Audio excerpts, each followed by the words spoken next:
In this new series of videos, we're going to begin to explore lighting within Maya and Mental Ray, explore some different lights, see how they react, and see how we can modify them with Mental Ray shaders. And in this lesson in particular, we're going to be focusing first on area lights. And then we're going to move to the next lesson, which will be modifying the area lights with some Mental Ray shaders. So with that said, the first thing that I'm going to want to do is just, again, we have our kind of a simple psych setup. And a few odd shapes that really obviously mean nothing. And so really all we're going to want to do is just come up here to create lights, and we're going to create an area light. And right away we can see it's quite small in the scene, so I'm going to scale it up, and we can begin to see that we have this shape that's associated with the light. Okay, and we have this pointer that points to the direction of the light. I'm just going to put on use default material for now so we can see a little bit better. So basically this defines the shape of your light, and the pointer defines the direction in which it goes. This thing can be scaled in a variety of ways. Right now we're just going to actually leave it square. There we go. And I'm going to just kind of rotate it. We can look through it just like any other light, so I can kind of back off of it. This doesn't give you as much control as like looking through a spotlight does, but for our purposes right now, actually I don't actually like that. You can also hit the T key like you can with any light, and that'll give you your manipulators. And I'm just going to snap this one down to the central axis there, so I know that I'm going to be pivoting around the axis. I'm going to move the light into a position that I like a little bit better. Okay. Just get a little bit of front lighting on it. Yeah, I think for our purposes right now, that's going to work just fine. So I'm going to come back over to camera still, come into a position that I like, and let's just take a look at the rendering with the default settings. Well, we can see that the renderer is obviously very blown out. It's very bright. The light size is having a lot to do with that. Also, we don't have shadows turned on, so let's do that. So let's come down here to this light. And under area light, we'll get into these settings later, but under the shadow setting, let's just come here and say use ray trace shadows. Again, let's leave them at their default settings, and let's snap off another render and see what happens. Okay, we're getting pretty grainy shadows, and again, the light's pretty blown out. So let's begin to look at that light real quick. Okay, now the light's awfully large, so let's say we were to scale it down in size. Okay, let's come back here, snap off another render. Well, the whole point of this really quickly was just to illustrate that the size of the area light is going to dictate to a large degree the amount of illuminance the light is going to have. So with that said, obviously this is not big enough for, I just want to get a general lit scene, and then we're going to start controlling the light in a different way very shortly. So I'm going to put it back to right about there. I think that'll do something somewhat okay for us. I'm going to come back right there just so we can get a little bit of that curvature in there and snap off another render. Yeah, okay, it's a little hot, no big deal. Obviously the shadows are very grainy. A lot of this has to do with the quality settings within our render settings. But for right now this will work because we want to render really fast. So you can see, though, that if we increase the shading settings, that we're going to get these kind of nice, very orthogonal, soft shadows. And so, just quickly, let's go through this light, and I'm going to come into another view here, and I'm going to come into the perspective view here. So let's just quickly go through these settings, okay? And so we've got right now, we've got our area light, we've got this big giant rectangle. We don't have use light shape on in the Mental Ray settings. So basically this is kind of like translating like a Maya area light translating directly into Mental Ray rather than kind of a Mental Ray centric area light. So if you look in the area light settings, let's just close this up so you can see where it is. Under the shadows, you can see there's a Mental Ray tab, and you want to click that open. Again, leave this at 1, which will be very important. You'll see in a little bit why. Under the Mental Ray tab, you can see that there's an area light tab. And so let's click on Use Light Shape. Okay, so now that we've done that, again, let's just snap off a real quick render to see what the difference is between the two. Let's put this in the buffer. So you can see already with that used light shape that we're getting a much nicer softening, because now it's really functioning much more like an area light. It's nowhere near as, put it in the buffer, we can kind of compare, nowhere near as grainy as just a direct mental ray translation. We're getting a lot more even distribution rather than these hot spots. And just for that very reason alone, you always want to turn that on. So let's look at the shadows a little bit, and let's go back to this light, go back to the perspective view, just so that we can see the difference. And let's look what happens when we turn that light, instead of a rectangle, into like a disc. Okay, so if you can see now, that square has become a circle. So the light will be being lit from a circular shape. So the light will be lit from a circular shape rather than that previously defined square. So let's just put this into the buffer, make sure. And let's snap off another render. Okay, I mean, I think it should be immediately clear that the shape of the shadow is changing depending upon the shape of the actual area light. Okay, so again, let's put it in the buffer, and we can just kind of cross compare real quick. These are rendering very fast. So you can see that, I mean, again, it's a subtle difference, but the difference is definitely there. And you can see that this one kind of has this slight straight edge elongation going down, right down in here, that the round one doesn't have. So we got that one. So let's just go move on to the next shape. The next shape is a sphere, and you know, I mean, let's do it. Why not? So now this being lit by a round shape, let's make sure that's in the buffer, which it is, but just in case. Snap off a render with the sphere. Now spheres, you know, you can see it's almost like the disc. It's not that much different, and I don't find myself using that one a lot, but the option is there.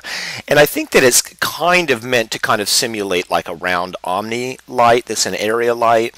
There's a variety of ways of also, you know, like doing that with geometry lights or whatever, but again, I don't see the payoff. We can graph it, and we can kind of compare the two, and you can see it's a very subtle difference. The only difference being is that, I mean, it says right now we're at really low samples, but I think that this spherical one seems to take longer in longer calculations. Now then we've also got the cylinder, which that is a let's just look at that more like a fluorescent. We'll scale it down and see what happens. This one will be interesting because we'll pull it up and we'll look at this one in a few different ways. So this is going to represent more like a fluorescent tube, you know, hopefully. Now, so you can see that the shadows become grainy real fast. This is a longer, we need to get more shading samples in the shadows as well as in the render itself in order for this one to calculate well. We can see that it took, you know, about 3 seconds longer than the other renders, and it will take longer. And truthfully, I'm not sure that it's still 100% performing correct. But we're going to get it, and we're going to tune it so that it does. Right? So with that said, let's just move back to these area light settings. Okay, so right now, we can look down here, and I'm going to keep it on cylinder for right now.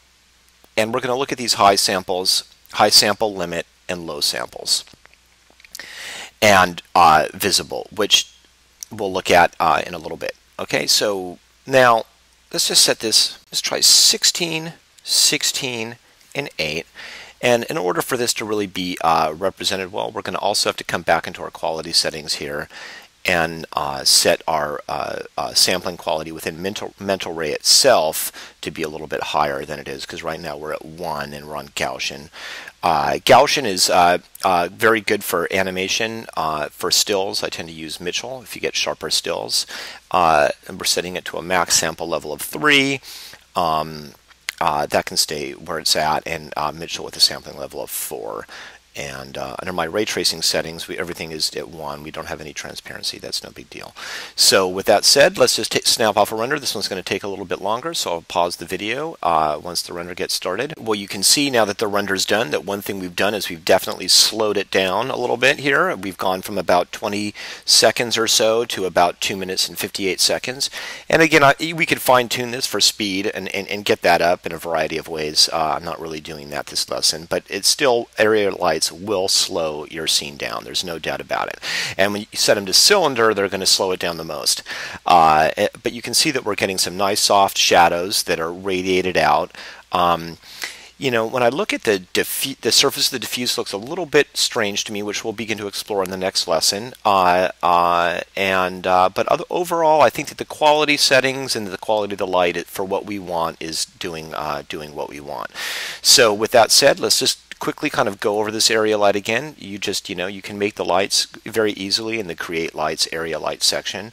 And down here under the attributes, again, we haven't adjusted the intensity at all. The intensity right now is kind of being controlled by the size of the light, but we will come back to ways to control the intensity of an area light, but not with that chiclet.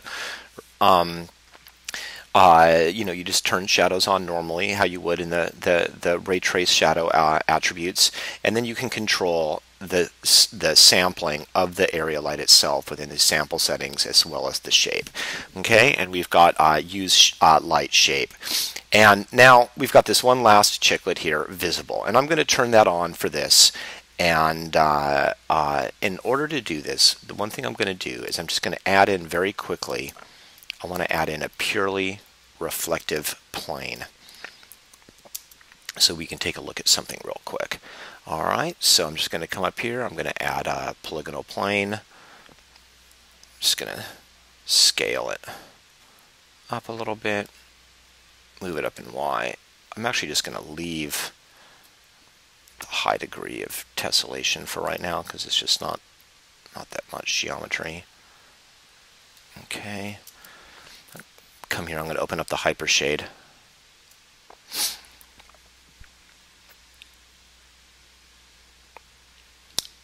And I am going to make, for this, I will make a Maya blend. And I'm going to make it 100% reflective. I'm going to turn the color all the way down. I'm going to turn the specular and the reflectivity all the way up.